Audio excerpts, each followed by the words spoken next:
നമസ്കാരം. ടുഡേയ്സ് ഏതിൻ്റെ പുതിയൊരു എപ്പിസോഡിൽ എല്ലാവർക്കും സ്വാഗതം. ഇന്ന് ഞങ്ങളോടൊപ്പം ഉള്ളത് നമുക്ക് ഗായകനും സംഗീത സംവിധാനമായ ഷമീർ കൊച്ചിനിക്കയാണ്. അതെ, welcome to our show. Welcome. ഇപ്പം നമ്മൾ റിയാദില് GKPA പ്രോഗ്രാമിലാണ് എത്തിയിരിക്കുന്നത്. എന്താണ് ഈ പ്രോഗ്രാമിനെ കുറിച്ച് ഒരു അപ്ഡേറ്റ്? എന്താണ്, എങ്ങനെയാണ് നമ്മൾ ഈ പ്രോഗ്രാമിൽ എത്തിപ്പെട്ടത്? പ്രോഗ്രാമിൽ എത്തിപ്പെട്ടതെന്ന് വെച്ച് കഴിഞ്ഞാൽ ഞാൻ സ്റ്റാർട്ടിങ്ങിൽ പോരുന്നത് ജിദ്ദയിലുള്ള കോഴിക്കോട് ഫസ്റ്റിന്റെ ആവശ്യത്തിന് വന്നതാണ്. ആ ഷോ കഴിഞ്ഞപ്പോഴാണ് GKPയുടെ ഗഫൂർക്കയും അതിന്റെ വേണ്ടപ്പെട്ട മജീദിക്കൊക്കെ ഇങ്ങനൊരു പ്രോഗ്രാം റിയാദിൽ സെറ്റ് ചെയ്യണം എന്നുള്ളൊരു അഭിപ്രായം വന്നു. അങ്ങനെ അവർ തന്നെ ഡേറ്റ് ഫിക്സ് ചെയ്തു. അങ്ങനെയാണ് ഞാൻ ഇവിടെ എത്തിപ്പെടുന്നത്. എന്താണ് നമ്മുടെ ഇപ്പം റിയാദിലെ അല്ല പ്രധാനമായിട്ട് പ്രവാസികളുടെ അടുത്ത് ഒരു പ്രമുഖ ഗായകനാണല്ലോ. അതെ, തീർച്ചയായിട്ടും. എന്താണ് ഈ പ്രവാസികളോട് കുറിച്ച് പറയാനുള്ളത്? ഏതൊരു കലാകാരന്റെ വിജയത്തിന് പുറകിലും പ്രവാസികളാണെന്നുള്ളതാണ് എൻ്റെ വിശ്വാസം. അതെ, കാരണം നമ്മുടെ നാട്ടിൽ വേദികളിലും അവിടെ ഇവിടെയൊക്കെ പാടി നടക്കുമ്പോൾ അതിനേക്കാൾ ഒരു വലിയൊരു അവാർഡ് പോലെയാണ് നമുക്ക് വിദേശത്തൊരു ട്രിപ്പ് കിട്ടുക എന്ന് പറയുന്നത്. പ്രത്യേകിച്ച് ഞാൻ സൗദിയിൽ ആദ്യമായിട്ടാണ്. മറ്റുള്ള രാജ്യങ്ങൾക്കൊക്കെ ഇഷ്ടംപോലെ ഞാൻ ഷോ ചെയ്തിട്ടുണ്ട്. ഇവിടെ ഇപ്പം എന്നാ സ്റ്റാർട്ടിങ്ങിലെ കൊണ്ടുവന്നതെന്ന് വെച്ച് കഴിഞ്ഞാൽ നമ്മുടെ മക്കയുടെ ഒരു പാട്ടുകാരനായ കാസിം കുറ്റ്യാടി, അതുപോലെ തന്നെ എൻ്റെ ഒരു പ്രിയ സുഹൃത്തുണ്ട് സൗദിയിൽ തന്നെ അബുഹ നേട്ടം പറയുന്ന സ്ഥലത്തുണ്ട് മയർ ഓഫ് ജാൻ, പിന്നെ നമ്മളെ മക്ക സഫ വാട്ടറിൻ്റെ സപ്ലയർ ആയിട്ടുള്ള അവർ 3 പേരും ചേർന്നാണ് എന്നെ സൗദിയിൽ ഇറക്കുന്നത്. വന്ന പിറ്റത്താഴ്ച തന്നെയാണ് ജിദ്ദയിലുള്ള പരിപാടി നടന്നത്, കോഴിക്കോട് വെസ്റ്റിൻ്റെ. അത് വളരെ അടിപൊളിയായി ഭംഗിയായി. പക്ഷെ പ്രവാസികൾ തരുന്ന സ്നേഹം, അവർ തരുന്ന ഒരു അംഗീകാരം, അതിനപ്പുറം ഞാൻ മറ്റൊന്നും നമുക്കൊരു അംഗീകാരം പറയാൻ വാക്കുകളില്ല എനിക്ക്. ആ സ്നേഹത്തോടു കൂടിയുള്ള സ്വീകരണവും ഇത്രയും നല്ലൊരു വേദി ഒരുക്കി തരികയും ചെയ്യുമ്പോൾ അവരെ മനസ്സിലാണ് നമുക്ക് സ്ഥാനം. അവരാണ് എൻ്റെ ഏതൊരു കലാകാരൻ്റെ വിജയം എന്നാണ് എൻ്റെ വിശ്വാസം. ഇക്കയെ പറ്റി പറയുകയാണെങ്കിൽ ഇക്ക നിരവധി നല്ല നല്ല ഗാനങ്ങൾ രചിച്ചിട്ടുണ്ട്, നല്ല നല്ല പാട്ടുകൾ പാടി. തീർച്ചയായിട്ടും. അതെ. അപ്പോൾ ഇക്ക എങ്ങനെയാണ് ഈ ഒരു ജേണി ഒന്ന് നമുക്ക് വേണ്ടി? ഞാൻ 2000 മാപ്പിളപ്പാട്ട് ഫീൽഡിൽ ഇറങ്ങുന്നത്. 2000 മാപ്പിളപ്പാട്ട് ഫീൽഡിൽ ഇറങ്ങുമ്പോൾ തന്നെ എരിഞ്ഞോളി നമ്മുടെ മരിച്ചുപോയ എരിഞ്ഞോളി മൂസയ്ക്കേക്ക് സംഗീതം പകർന്നുകൊണ്ടും എഴുതിക്കൊണ്ടും ഞാനതിൽ ആലപിച്ചുകൊണ്ടാണ് ഈ ഒരു സ്ഥാനമാനങ്ങളിൽ എത്തുന്നത്. പിന്നീട് അങ്ങോട്ട് അപ്പോൾ ആ സമയത്ത് സോഷ്യൽ മീഡിയ സജീവമല്ലായിരുന്നു. നമ്മളെ ഒരു 2005 ശേഷമാണെന്നുള്ളതാണ് എൻ്റെ വിശ്വാസം. ശരിക്ക് നമ്മളെ ഈ ചാനലുകളും അതുപോലെ തന്നെ സോഷ്യൽ മീഡിയ ഒക്കെ ഇതാകുന്നത്. അപ്പോൾ ആ 2000 മുതൽ 2005 വരെ ചെയ്ത കുറേ പാട്ടുകൾ ആരാണ് ഇതിൻ്റെ ഉടമ എന്നറിയാതെ പോയൊരു സമയങ്ങൾ. കൊച്ചിൻ ഷമീർ എന്നുള്ള പേര് കടലോടുള്ളെങ്കിലും വ്യക്തിപരമായിട്ട് മുഖ പരിചയം കുറവാണ് എന്നെ. കാരണം ഞാൻ ഈ 2010 ശേഷമാണ് ചില ആൽബങ്ങൾ കയറിയിട്ട് അഭിനയിക്കുന്നത്. പിന്നെ കണ്ണൂർ ഷെരീഫ്, രഹന, സിന്ധു പ്രേംകുമാർ, ഇവരാണ് എൻ്റെ ഏറ്റവും കൂടുതൽ പാട്ടുകൾ പാടിയിട്ടുള്ളത്. പിന്നെ ആൽബം മേഖലയ്ക്ക് എനിക്ക് സമ്മാനിക്കാൻ കഴിഞ്ഞത് കൊല്ലം ഷാഫി എന്ന് പറയുന്ന കലാകാരന് ആൽബം മേഖലയ്ക്ക് എനിക്ക് സമ്മാനിക്കാൻ പറ്റി. അത് ഏതൊരു ഇൻ്റർവ്യൂ കഴിയുമ്പോഴും ഏതൊരു ചാനലിൻ്റെ അടിസ്ഥാനത്തിൽ സംസാരിക്കുമ്പോഴും ഒരു ഗുരുനാഥൻ എന്നുള്ള ബഹുമാനം തന്നുകൊണ്ടും അതിൽ അവതരിപ്പിച്ചു കൊണ്ടോട്ട് പോകുന്നൊരു വ്യക്തിയാണ്. ഇവരും നിരവധി ഗായകരുടെ ഒരുപാട് പാടിയിട്ടുണ്ട്. അതായത് പിന്നെ കൊല്ലം ഷാഫിയെ കൂടാതെ താജുദ്ദീൻ വടകര കളിക്കൂട്ടുകാരനാണ്. എന്നതുപോലെ തന്നെ സലീം കോടത്തൂര്, നമ്മുടെ ഷെഹജ, സുറുമി, ഫാസിലവാൻ, അങ്ങനെ ഒരുപാട് പേര് പാടിയിട്ടുണ്ട് എൻ്റെ പാട്ടുകൾ. അൻവർ സാദത്ത്, അഫ്സൽക്ക, വിധു പ്രതാപ്, വിജയ് നാരായണൻ, ജോത്സന, ഫ്രയങ്കോ, സുജാത ചേച്ചി, ശ്വേത. ഒടുവിൽ ഇപ്പോൾ അവസാനം പാടിയിരിക്കുന്നത് നമ്മുടെ നജീം അർഷാദാണ്.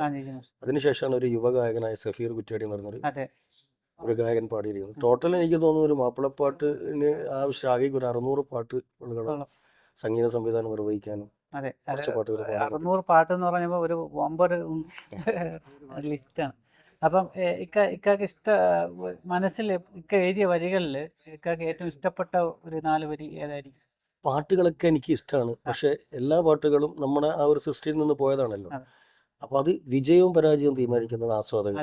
എങ്കിലും എനിക്ക് ഇഷ്ടം എന്ന് പ്രത്യേകിച്ചിട്ടൊരു പാട്ടിനോട് പറയാൻ പറ്റില്ല. എന്തെങ്കിലും തുടക്കം എന്നുള്ള നിലവാരത്തിൽ മൂസിക്കൊക്കെ ഞാൻ സംഗീതം ചെയ്ത ഇഷാമുല്ല മലരെ എന്നുള്ള ഒരു 4 വരി നമുക്ക് പാടും. ഇഷാമുല്ല മലരെ ഇണയായി വരുമോ, കിനാവിൻ്റെ കുടിലിൽ ഒരിടം നൽകി തരുമോ, നിൻമിഴിയിൽ മയങ്ങുമൻ മനസ്സിൽ പതുക്കെ മധുര മനരംഭം നെറിഞ്ഞതെന്തേ, നിറഞ്ഞ പിരിശത്തിൻ നിശലിൽ പണിതൊരു മഹറൊന്നണിയിക്കാൻ വരട്ടെ ഞാൻ, ഓമലേ ഓർത്തു ഞാൻ നീറി നിൽക്കുകയല്ലേ. അത് ഓർത്തെടുക്കാൻ എന്നും എൻ്റെ മനസ്സിൽ എനിക്കൊരു അഡ്രസ്സ് ഉണ്ടാക്കി തന്ന പാട്ടായതുകൊണ്ടാണ്. ഏറ്റവും കൂടുതൽ പാടിയിരിക്കുന്ന ഹിറ്റ് പാട്ടുകൾ ഏറ്റവും കൂടുതൽ പാടിയിരിക്കുന്ന കണ്ണൂർ ഷെരീഫ്, കണ്ണൂർ. രചന സിന്ധു, ആ. പ്രേംകുമാറാണ്. ഓക്കെ. എങ്ങനെയാ അപ്പൊ കണ്ണൂർ ഷെരീഫൊക്കെ ആയിട്ട് എങ്ങനെയാണ് ഒരു ഇഷാമുല്ല എന്ന് പറയുന്ന വർക്ക് 2000-ലാണ് ഇറങ്ങുന്നത്. 2003 മുതലാണ് ഞാൻ കണ്ണൂർ ഷെരീഫായിട്ട് ബന്ധപ്പെടുന്നത്. ഉം. അപ്പൊ കണ്ണൂർ ഷെരീഫ് ആ സമയത്ത് ഈ ദർജപ്പൂ പുലരിപ്പൂ ചിരി ഒന്നും പാടിയിട്ടൊന്നും അതെ, അതെ. ഇല്ലായിരുന്നു. അദ്ദേഹം അമർ നൗഷാദിന്റെ വർക്ക് പാടിക്കൊണ്ടിരുന്ന പഴയ പാട്ടുകൾ പാടിക്കൊണ്ടിരുന്ന ഒരു സമയമായിരുന്നു. അങ്ങനെയാണ് അദ്ദേഹവുമായിട്ട് ബന്ധപ്പെട്ടത്. പിന്നീട് തുടർന്ന് അങ്ങോട്ട് ഒരു സിദ്ദീഖ് ലാലിന്റെ സഞ്ചാരം പോലെ പോലെ ഞങ്ങളൊരു ഒരു ഇങ്ങനെ ഒരേ യാത്ര 300-350 പാട്ടുകളോളം ഇങ്ങനെ പാടി പാടി ഇങ്ങനെ മുന്നോട്ട് പോവുകയായിരുന്നു. എനിക്കിപ്പം പഴയ പാട്ടുകളിലൂടെ എഴുതി വന്ന ഒരാളാണല്ലോ ഇപ്പം. അതെ, തീർച്ചയായിട്ടും. ഇപ്പം പുതിയൊരു പാട്ടും പഴയ പാട്ടും ഇക്കാക്ക് എങ്ങനെയാണ് ഒരു തോന്നൽ, ഒരു വ്യത്യാസം? കാലഘട്ടത്തിനനുസരിച്ച് ഒരു വ്യത്യസ്തതയും തോന്നുന്നില്ല. ഇപ്പം നമ്മൾ പണ്ടിട്ട വസ്ത്രങ്ങളല്ല ഇന്ന് ഉപയോഗിക്കുന്നത്. അതെ, അപ്പം കാലഘട്ടത്തിനനുസരിച്ച് കലാകാരന്മാർ വളരും, കലയ്ക്കൊരു ചേഞ്ച് കലയ്ക്ക് ഉണ്ടാവും. ചെയ്യുന്നുണ്ടാവും. രണ്ടും തുല്യമായിട്ട് തന്നെ ഓരോ കാലഘട്ടത്തിനനുസരിച്ച് പോവുകയാണ്. ഓ അതിൽ നമ്മൾ പുതിയത് മോശമെന്നോ പഴയത് നല്ലതെന്നോ ഒരിക്കലും ഞാനത് പറയാൻ ഉം. തയ്യാറല്ല. അല്ല എന്താണ് ഇപ്പൊ പുതിയ ഒരു ട്രെൻഡിങ് സ്റ്റൈൽ ഉണ്ടല്ലോ. ഇപ്പൊ മാപ്പിളപ്പാട്ട് ഇപ്പൊ റീമിക്സ് ഒക്കെ ആക്കി പല ഒരു രൂപത്തിലും ഭാവത്തിലൊക്കെ പക്ഷെ ആ പഴയൻ്റെ അതായത് പഴയൻ്റെ ആ ഗുണങ്ങളിൽ നിന്ന് കുറെ നമ്മൾ ചേഞ്ച് ചെയ്യുമ്പോൾ അതിന്റെ കുറെ മൂല്യങ്ങൾ നഷ്ടപ്പെട്ടു പോകുന്നുണ്ടോ എന്നൊരു തോന്നൽ എനിക്കുണ്ട്. കാരണം പണ്ട് നമ്മൾ മൂസക്ക പിയർക്കൊക്കെ പാടിയിട്ടുള്ള കുറെ പാട്ടുകളുണ്ട്. ഉം. അത് കുറെ നമ്മളത് റീമിക്സിൽ കുറെ സംഗതികൾ കയറ്റിയത് കൊണ്ട് ഒരു ടീച്ചർ സെക്ഷൻ ആയതുകൊണ്ട് അതെ അതെ ആ പാട്ടിന്റെ മൂല്യത്തിന്റെ ഒരു വാല്യൂ കുറഞ്ഞു പോകുന്നുണ്ടെന്നുള്ളൊരു ഒരു ഇതുണ്ട്. എന്താണ് പുതിയ പ്രോജക്ട്, പുതിയ കാര്യം ഇതൊക്കെ? പുതിയത് ഇപ്പോൾ ഒരു 3-4 വർക്ക് അത് ഇറങ്ങാനുണ്ട്. അതിലിപ്പം കൊല്ലം ഷാഫി ഷേജ പാടാനുള്ളൊരു വർക്കുണ്ട്. എന്നതുപോലെ തന്നെ നമ്മുടെ കണ്ണൂർ ഷെരീഫ് പാടേണ്ട ഒരു പാട്ടുണ്ട്. ഉം. 2 പാട്ടുകളോടും മില്ലേനിയത്തിന് വേണ്ടിയിട്ട് കമ്പോസിങ് ചെയ്തിട്ടുള്ള സിംഗർ അവരാണ് തീരുമാനിക്കുന്നത്. തീരുമാനിക്കും. അപ്പം ഇക്ക എന്തായാലും ഒരു ഷോർട്ട് ടൈമിലാണ് നമുക്ക് കിട്ടിയിരിക്കുന്നത്. അപ്പം ഇക്കാക്ക് എന്താണ് നമ്മുടെ റിയാദിലെ പ്രവാസി സുഹൃത്തുക്കളോട് പറയാനുള്ളത്? റിയാദിലെ പ്രവാസികളോട് പറയാന്ന് വെച്ച് കഴിഞ്ഞാൽ ഞാൻ ഈ സൗദിയിൽ ഇറങ്ങാൻ ഏറ്റവും കൂടുതൽ കൊതിച്ചുകൊണ്ടിരുന്ന ഒരു കലാകാരനാണ്. ആ. അപ്പൊ ഏറ്റവും കൂടുതൽ ഷോ നടക്കുന്നത് റിയാദും റിയാദും ജിദ്ദയും ജിദ്ദയിലേക്കൊക്കെ ദമാമിലാണ്. ദമാം പോലുള്ള സ്ഥലങ്ങൾ. അപ്പൊ ആ സ്ഥലങ്ങളിലുള്ള പ്രവാസികളോടും കലയുടെ ആ പ്രോഗ്രാം നടത്തുന്നവരും എന്നെ പോലത്തെ അതെ കലാകാരനിക്ക് ഒരുപാട് അവസരങ്ങൾ തരിക, നമ്മളെ കഴിവുകൾ ഒന്നും കൂടി ഈ സൗദിയുടെ മണ്ണിൽ അതെ ഒന്ന് വളർന്ന് പന്തലിക്കാൻ പന്തലിക്കാൻ. ഒരു അവസരങ്ങൾ ഉണ്ടാക്കി തരാം. അതാണ് അതെ എനിക്ക് ആവശ്യം. ഒരുപാട് ഞാൻ ആഗ്രഹിച്ചതാണ്. അതെ. 2000 ഫീൽഡിൽ വന്നതിന് മുതൽ ഞാൻ സൗദിയിൽ ഇറങ്ങാൻ ആഗ്രഹിക്കുന്നത്. ഉം. പക്ഷേ ഈ 2025-ലാണ് ഇപ്പോഴാണ് നമുക്ക് ഒരു അവസരം ടൈം കിട്ടിയത്. ടൈം റെഡിയായി. അപ്പൊ ഇക്കയെ കുറിച്ച് പറയുകയാണെങ്കിൽ നമ്മൾ ഒരു എന്താ പേര് നമുക്ക് എല്ലാവർക്കും അറിയാമെങ്കിലും ഡയറക്റ്റ് ഒരു മീറ്റ് ആരും അറിയത്തില്ല. അപ്പം ഇനിയും ആഗ്രഹിച്ചതുപോലെ എന്താ ഭാവിയിൽ ഒരുപാട് മേഖലയിൽ എത്തപ്പെടട്ടെ, നിരവധി ആൽബങ്ങൾ ചെയ്യട്ടെ, അതിലൂടെ നല്ല നല്ല ഗാനങ്ങൾ ഇറക്കട്ടെ എന്ന് ആശംസിക്കുന്നു. തീർച്ചയായിട്ടും അതെ. അപ്പം ഒരു 4 വരി പാട്ട് നമുക്ക് അതിലൂടെ വൈൻഡപ്പ് ചെയ്യാം. പിരിശം തുളുമ്പും പൂവേ നീ ഇവനെന്നും സഖിയായി കഥ തുടരാൻ കഴിഞ്ഞില്ലല്ലോ, കനവിൻ കടലാസിൻ്റെ പൂക്കളിത്തോണി തുഴയാൻ ചെറുപ്രായം മടങ്ങില്ലല്ലോ,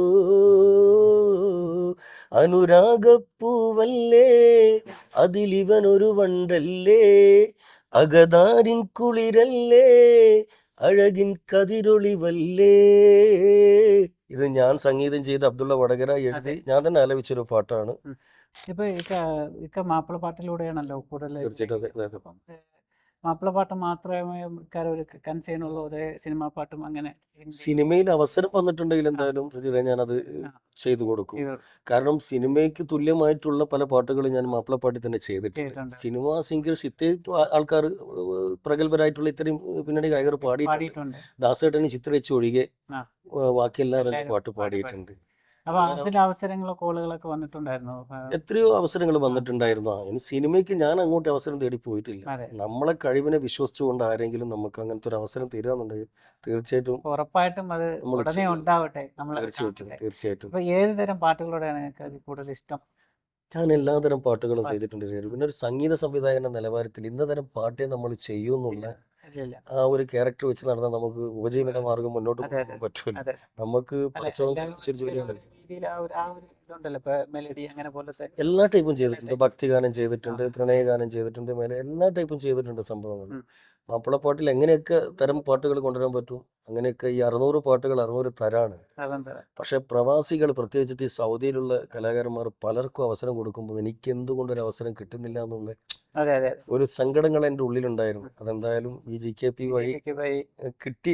റിയാദിൽ ഇനിയും എന്താ ഈ ഒരു വീഡിയോ കാണുന്നവർ നമ്മളെ റിയാദിൽ ഇക്ക ഇനിയും പ്രോഗ്രാമിൽ കൊണ്ടുവരിക. നല്ലൊരു കലാകാരനാണ് അല്ലേ? അതായത് ഞാൻ സ്റ്റേജിൽ കൂടുതൽ ഓർക്കസ്ട്രേഷൻ പരിപാടികളാണ് നടക്കാറ്. അത് ദുബായൊക്കെ എനിക്ക് തോന്നുന്നു ഒരു 10-30 ഷോ ഞാൻ ചെയ്തിട്ടുണ്ട്, ഖത്തറിൽ, ഓക്കെ. Bahrain, Salalah.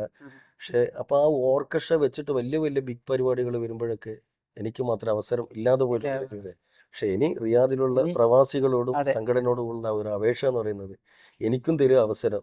നമ്മളെ മൺമറഞ്ഞു പോയ പീർക്ക, എരിഞ്ഞോളിക്ക, അവരൊക്കെ പാടിയിട്ടുള്ള നല്ല നല്ല പാട്ടുകളുണ്ട്. അത് നിങ്ങളെ മുന്നിൽ വളരെ ഭംഗിയായി അവതരിപ്പിക്കാനുള്ള അവസരങ്ങൾ നിങ്ങൾ തരിക. എന്തായാലും ഇങ്ങനെ ഒരു അവസരം തന്ന ടുഡേയ്സ് റിയാദിലെ സജീറിനോടും ക്യാമറമാനായ സിയാദിനോടും ഞാൻ ഹൃദയം നിറഞ്ഞ നന്ദി രേഖപ്പെടുത്തുന്നു. അതുപോലെ തന്നെ ഈ നമ്മളെ GKP പ്രോഗ്രാം തന്ന ഗഫൂർക്ക, അദ്ദേഹം വർഷങ്ങളായി എന്നെ സൗദിയിൽ ഇറക്കാൻ ആഗ്രഹിക്കുന്നു.